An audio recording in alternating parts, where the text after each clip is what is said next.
तो इस वीडियो में मैं तुम्हें अपना नीट का पेपर दिखाऊंगा कि इसमें क्या क्या कंपोनेंट्स होते हैं, कैसे क्वेश्चंस आते हैं, कितना रफ स्पेस प्रोवाइडेड होता है, कैसे सही से ऑप्शन एलिमिनेशन करें और बहुत सारी ऐसी ट्रिक्स जो कि लाइक तुम्हारा टाइम और तुम्हारे मार्क्स दोनों बचाएंगी।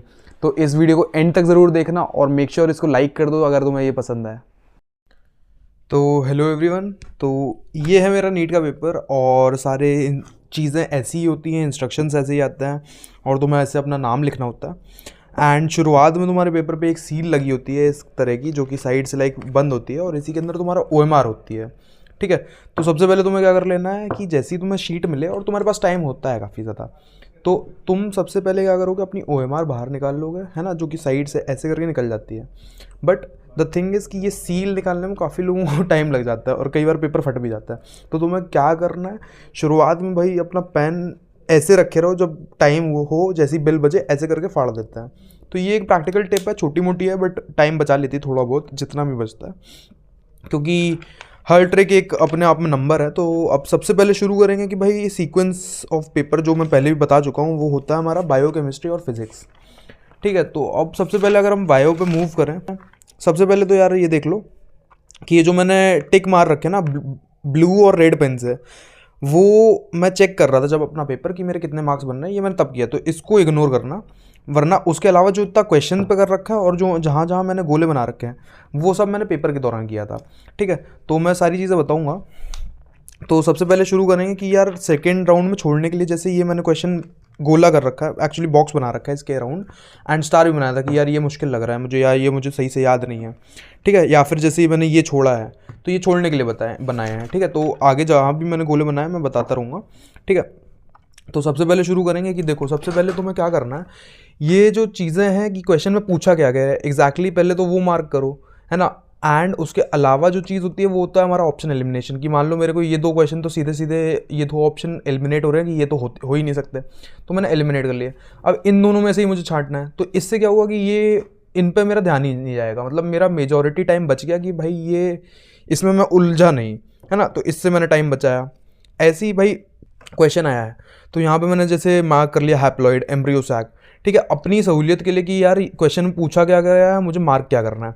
अब उसके बाद मैंने लिख लिया कि भाई अपनी, ताकि मैं क्वेश्चन गलत ना कर दूं, N 2N 3N, ताकि एक सीक्वेंस बन पाए, और मैंने फिर वही आंसर मार्क कर दिया। बाकी मैंने जिसमें मुझे लग रहा था गलत है वो मैं क्रॉस करता गया। ठीक है, ऐसी इसमें भी कि भाई स्टेटमेंट 1 और 2 है तो ये वाले ऑप्शन होते हैं, तो अब मैंने पहले मार्क कर लिया कि भाई सही है, कौन सा सही है। अब मेरा क्वेश्चन इसी में सही हो गया, मुझे यही दिमाग नहीं लगाना पड़ा कि ये इसका सही एक्सप्लेनेशन है कि नहीं है। तो ऐसे चीज़ें आसान हो जाती हैं। अब जैसे जहाँ पे कोई ज़रूरत नहीं है, जहाँ पे मुझे लग रहा है कि यार सीधा सीधा आंसर पता है, तो मैंने सीधा आंसर कर लिया, वहाँ एलिमिनेशन की मुझे ज़रूरत नहीं पड़ी। अब जैसे मोस्ट इंपॉर्टेंट कॉज पूछा गया इसमें इवल क्वाड्रेंट में, तो अगर मैं मोस्ट इंपॉर्टेंट नहीं करता और मैं सीधा फर्स्ट ऑप्शन पढ़ता तो मैं इसी को मार्क कर लेता कि यार ये भी होता ही है ना। बट हमें पूछा गया है मोस्ट इंपॉर्टेंट, तो सिली मिस्टेक से बचने के लिए चीज़ों को गोला बहुत ज़्यादा ज़रूरी है ना। ऐसे ही देखो, हर मतलब क्वेश्चन में तुम्हें सेम पैटर्न मिलेगा कि मैंने चीज़ें मार्क कर रखी हैं क्वेश्चन में कि भाई गिवन चीज़ें क्या क्या हैं एंड मुझे बताना क्या क्या है। अब जैसे ये स्टेटमेंट बेस्ड क्वेश्चन है, मैंने स्टेटमेंट्स कर लिया कि ये वाला गलत है, ये वाला सही है, मेरा सीधा आंसर बन गया, है ना। तो ये चीज़ आगे तुम देखते जाओगे, हर जगह ट्रू है। अब जैसे ये वाला क्वेश्चन था कि ये मुझे काफ़ी ज़्यादा मतलब ऐसा लग रहा था कि बिल्कुल ही याद नहीं है, तो मैंने इस पर स्टार बना लिया कि यार ये मुझे याद ही नहीं है, ये मैं देखा जाएगा जब मेरे पास बहुत ज़्यादा टाइम होगा, तब मैं सोचूंगा इसके बारे में कि कैसा था। ठीक, अब जो होते गए लाइन से, मतलब ये सारे मेरे फर्स्ट राउंड वाले हैं जो एक बार में हो गए, जिन पर कुछ नहीं बनाया मैंने। ये जो ब्लू और रेड है मैं पहले बता चुका हूँ कि ये मैंने चेक करते टाइम किया था, तो इनमें कुछ नहीं है। अब देखो, जैसे ये वाला क्वेश्चन आता है, इसमें मैंने गोला बना रखा है। गोले का मतलब है कि ये मैंने सेकंड राउंड के लिए छोड़ रखा है, क्योंकि मुझे ये समझ नहीं आ रहा था शुरुआत में और मेरा टाइम वेस्ट ना हो, इसलिए मैंने इसको सेकंड राउंड के लिए छोड़ दिया। अब इसमें करेक्ट स्टेटमेंट पूछा गया, ऐसे ही किसी में अगर इनकरेक्ट स्टेटमेंट पूछा गया होगा, जैसे मैं अगर तुम्हें दिखाऊं, जैसे नॉट करेक्ट पूछा है तो मैंने नॉट अंडरलाइन कर दिया है। क्यों? ताकि आगे ये दिक्कत ना है कि भाई पहला ऑप्शन सही था, लो मैंने पहला मार्क कर दिया और मैं आगे बढ़ गया, तो ये ना हो इस वजह से कि भाई ये सही है, ये सही है, ये सही है, मुझसे तो नॉट करेक्ट पूछा गया तो मैंने ये कर दिया। ठीक है, तो ये छोटी छोटी चीज़ें होती हैं जिससे तुम्हारा पेपर नेक्स्ट लेवल हो जाता है, तुम्हारे मार्क्स बाकी लोगों से और ज़्यादा अच्छे आ सकते हैं। तो लाइक ऐसे मैंने अपना पेपर अटेम्प्ट किया था। और इसके अलावा अगर कुछ मैं बताऊं तो कुछ कुछ ट्रिक्स होती हैं, जैसे कि मान लो देखो, जैसे ये वाले क्वेश्चंस होते हैं कि choose the correct answer from the options given below. तो अब सबसे पहले मैं क्या करूँगा कि देख लूँगा कि मान लो मुझे इन चारों में से सबसे अच्छा पता है कि डी का मेरा 1 होगा, तो मैंने देख लिया कि अच्छा ठीक है डी का 1 है, तो मतलब ये वाले ऑप्शन एलिमिनेट हो गए। अब मैं सिर्फ इन्हीं दोनों में सर्च करूँगा।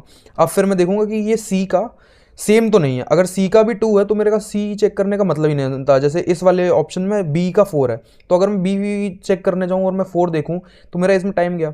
तो इससे बढ़िया मैं इसको छोड़ के सिर्फ सी देखूँ, तो डी तो यही था और सी इन दोनों में से कोई एक ही हो सकता है, तो अब सी 3 हो गया। तो उसके बाद यही ऑप्शन करेक्ट हो गया। तो इससे तुम्हारा टाइम बचा कि भाई तुमने सारे ऑप्शन चेक नहीं करे, स्टिल तुम्हें अपना आंसर मिल गया। ठीक है, सिमिलरली मैंने यहाँ किया, जैसे देखो तुम्हें दिखेगा कि ए का 2, सबसे पहले मैंने ए देखा, ए का 2 होगा तो मैंने दोनों 2 पे मार्क कर लिया, ये मेरे एलिमिनेट हो गए। अब मुझे दिख रहा है कि डी का 3 है, तो डी तो डिफरेंशिएटिंग मेरा नहीं है, तो चलो मैं बी देख लेता हूँ या सी देख लेता हूँ। इनमें से जो भी मेरे को ज़्यादा बेस्ट आता है, जो मुझे ज़्यादा अपना सही लग रहा है कि यार ये सबसे ज़्यादा बेस्ट ऑप्शन होता है, तो जैसे बी का 4 मैंने किया तो यही आंसर आएगा, मैंने कर दिया।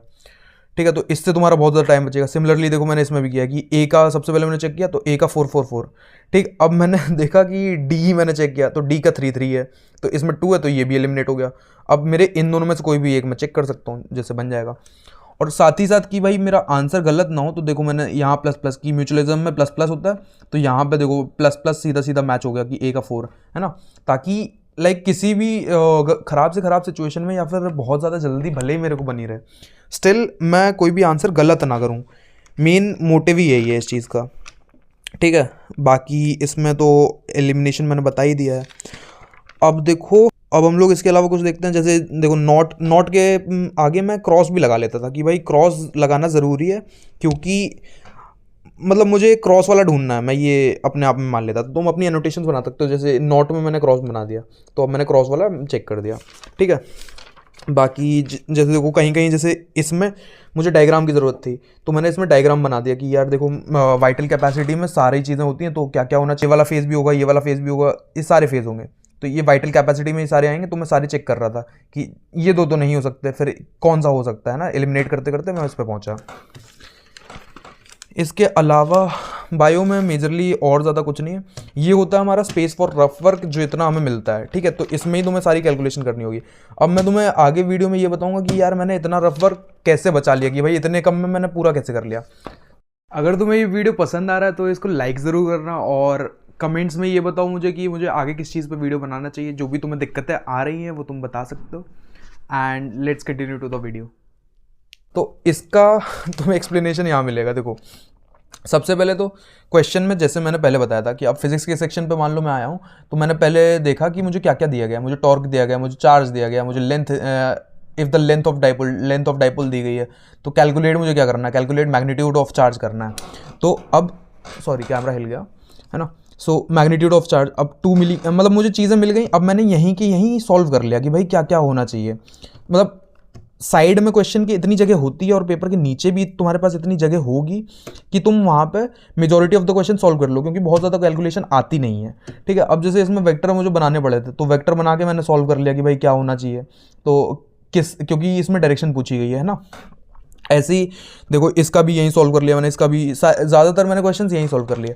बट कुछ क्वेश्चंस होते हैं जिनमें कैलकुलेशन मान लो मैंने 2-3 बार कर ली, बट स्टिल मुझसे बन नहीं रहा है। अब जैसे देखो ये वाला था, इसमें मैंने इतनी सारी कैलकुलेशन करी, मेरा बन नहीं रहा था, फिर मैंने पहले राउंड के बाद इसको छोड़ दिया था।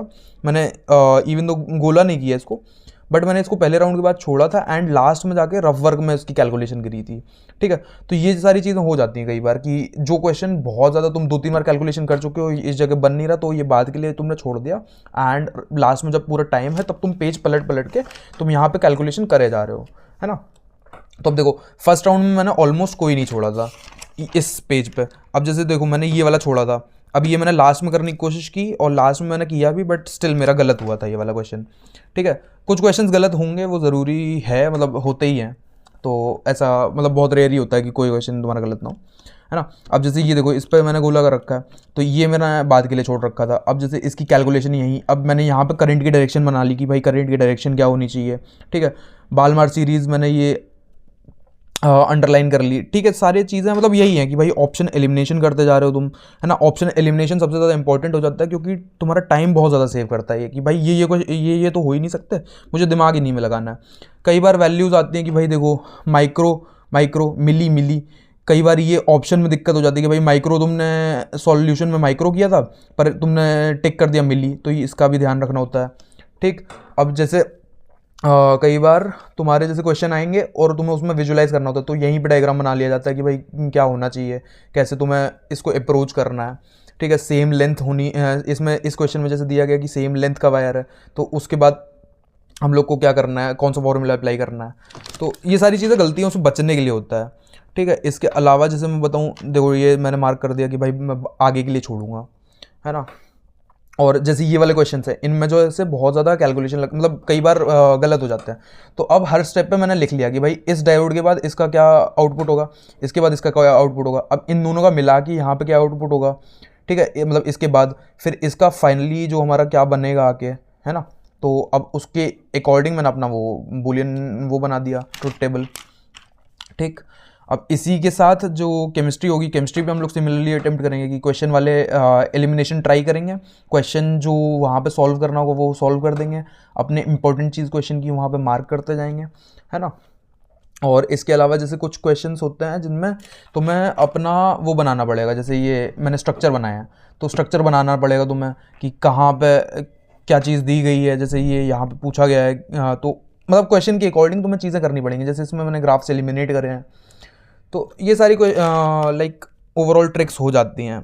इसके अलावा अगर मैं तुम्हें कुछ बताऊं, देखो जैसे मैंने वो बताया था कि भाई ऑप्शन डी का 2 है ना, तो वो मैंने पहले ही कर लिया। अब इसमें सी का 4, तो एक ही बचा, तो मैंने पूरा करके ये मार्क कर दिया। तो और जैसे देखो इसकी कैलकुलेशन मैंने यहीं की यहीं कर दी है, इसकी कैलकुलेशन यहीं की यहीं कर दी है। सिर्फ कुछ क्वेश्चन थे, 2-3 क्वेश्चन थे जो मुझे यहाँ पे करने पड़े, तो क्योंकि इतना स्पेस दिया जाता है, तो इसके हिसाब से तुम हमेशा अपने नॉर्मल रेगुलर मॉक टेस्ट में ट्राई करो कि क्वेश्चन के साथ साथ ही उसकी प्रैक्टिस करते जाओ कि भाई इसी जगह मैं सॉल्व करूँगा, कितने कम स्पेस में मैं सॉल्व कर सकता हूँ। वरना क्योंकि बार बार पेपर पीछे पलटना इज़ लाइक बहुत ज़्यादा टाइम कंज्यूमिंग। ठीक है, अब जैसे मैंने यहाँ पे फॉर्मूला अपना लिख लिया, अब मैंने उसके हिसाब से देखा कि ऑप्शन क्या है, क्योंकि कई बार भूल जाते हैं कि यार अच्छा इनमें ऑप्शन में ही कन्फ्यूज़ हो गए।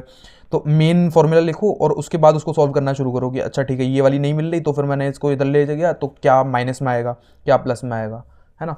यहाँ पे जैसे मैंने कर रखा है कि इनकरेक्ट क्या है तुम्हारा। तो ये सारी चीज़ें हैं। मुझे कमेंट्स में बताना तुम्हें ये वीडियो कैसी लगी, और तुमने मेरा नीट का पेपर तो देख लिया, लेकिन अगर तुम ये जानना चाहते हो कि एक करेक्ट पेपर अटेम्प्टिंग स्ट्रैटेजी क्या होनी चाहिए जिससे तुम्हारे मैक्सिमम मार्क्स आएँ, तो तुम ये वाली वीडियो चेकआउट कर सकते हो। इसमें मैंने सारी चीज़ें A to Z बताई है कि मैं कैसे पेपर अपने अटेम्प्ट करता था जिससे मेरे 680 मार्क्स आ पाए। तो जाओ और जल्दी ये वाला वीडियो देखो।